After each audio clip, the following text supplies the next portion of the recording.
This demonstration highlights the importance of each phase in the blow-in installation process by showing how the product evolves after each step.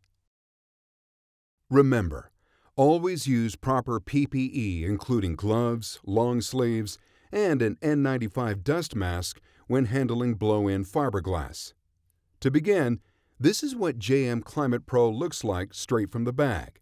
The product is compact and dense. The first step in optimizing blow-in fiberglass coverage is processing it through a hopper. The hopper breaks up the product with its rotating paddles and prepares it to flow through the hose. This product has been taken directly from the hopper discharge before it enters the hose. Notice the lightness of the product compared to how it looks straight out of the bag. The final phase for a fully optimized blow-in product is the hose. It's important to have a hose that is 4 inches in diameter and 150 feet long.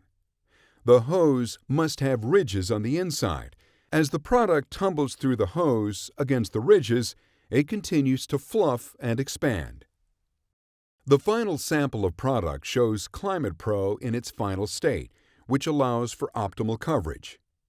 Notice the difference between the 3 samples and how each step in the process transforms the blow-in fiberglass as it moves from the bag through the hopper and through the hose.